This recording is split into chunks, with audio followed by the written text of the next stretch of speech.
Welcome, everybody, to this week's edition of Valpo Basketball Weekly, brought to you by our friends at Lakeshore Bone and Joint Institute. Brandon Vickery with you. Glad to be joined by the head coach of the Valpo basketball program, Matt Loddick, as we get you set for this week's game against Belmont. Let's look back at this past weekend and let's talk about the game at Bradley. You've had a chance to look at the film, maybe what stands out, or what are some things you want to improve from Saturday? Well, I mean, Bradley's really tough to beat in that building. And you look at, just their conference wins. I mean, I think that they've, number one, they're 9-0, and their margin of victory in conference, I think, is, like 25 points. And so they've been doing that to everyone. For us, the first half turnovers, I mean, I thought that really killed us. They were able to get out, obviously, and get out and get some easy baskets. And then, you look at like a lot of those 50-50 balls that we just didn't get. There's some tips we didn't secure, some offensive rebounds there that, we didn't secure. It seemed like every time they got an extra chance, they hit a three. And so we've just got to make sure that we secure that ball the first time, take care of the ball a little bit better on the offensive end. And, it's going to be hard to win a game like that against Bradley on the road, especially the way that they're playing. I mean, they're a top 20 defense in the country. But we can't just give away possessions like that and give them extra possessions. Sometimes when you're on a streak where things aren't going well, it can be hard, I think, for everyone to get along and for things to still be positive around a program. But that hasn't really seemed, at least to me, to be the case with your team during this stretch. How'd you assess the way things are going in terms of the players and the coaches and how everyone's getting along and how things are from an attitude standpoint? No, I think you hit the nail on the head there, Brandon. I mean, you're with us, right? You get to be on the bus trips with us. You get to, interact with the guys, be in, some meeting situations. And so, you get to see, the joy of the guys. I mean, they love it. They love being a part of the team. Has it been easy? No, it's not always easy. But again, the one thing that they haven't done is bickered. They've stayed positive. They want to get better.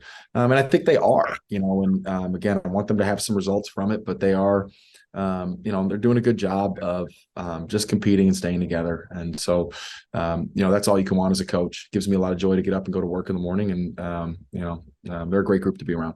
I wanted to ask you about Ibra Bayo. He's played more over the last two games. He's done some nice things on the defensive end as a freshman. Yeah. And just where's he at in his development? What have you seen from Ibra of late?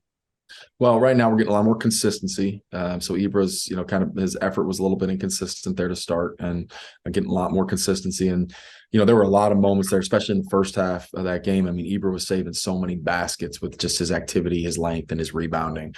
And those are the things that we see.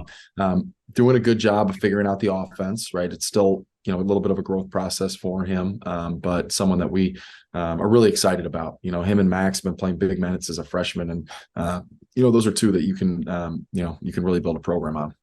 You tweaked some things offensively before the UNI game. How would you assess maybe the way things have gone on the offensive end with those tweaks over the last few games? Yeah, I mean, we're getting a lot of easier baskets, getting to the foul line, a lot of assisted baskets, and we're getting Ben in space. And I think that was ultimately the objective, was trying to get Ben where, he couldn't just be doubled as easily as he had been. And so it's been good, right? Like anything in the Valley, right? It's going to get scouted out. And so how do you make your adjustments from that point? But we've been pleased with it so far. I think if you look at the actual metrics of the advanced metrics of that game at Bradley, that was the most efficient someone has been offensively in their gym. So we'll take it. Let's talk about the game against Belmont. First time this season you faced a team for the second time. What are the adjustments from the first matchup? Well, we've got to take away some airspace. I think, we played okay down there. Didn't play great. But, when their four-man got loose there in the second half, he had 4 or 5 threes in that second half, and that carried him. So we got to do a good job of trying to take away airspace. I mean, they've got great pace, great cuts. And, you want to take away easy baskets, play inside out. And so we know we got our work cut out for us. I mean, they're a heck of an offensive team. And so, we're going to do our best job of just guarding them and trying to make their baskets difficult. There he is, the head coach of the Valpo basketball program, Matt Loddick. It's a 6 p.m. tip. Tickets are available, valpoathletics.com/tickets, a home game against Belmont on Tuesday night at the Arc. And we hope to see you there. And we'll talk to you again next time on Valpo Basketball Weekly, presented by Lakeshore Bone and Joint Institute.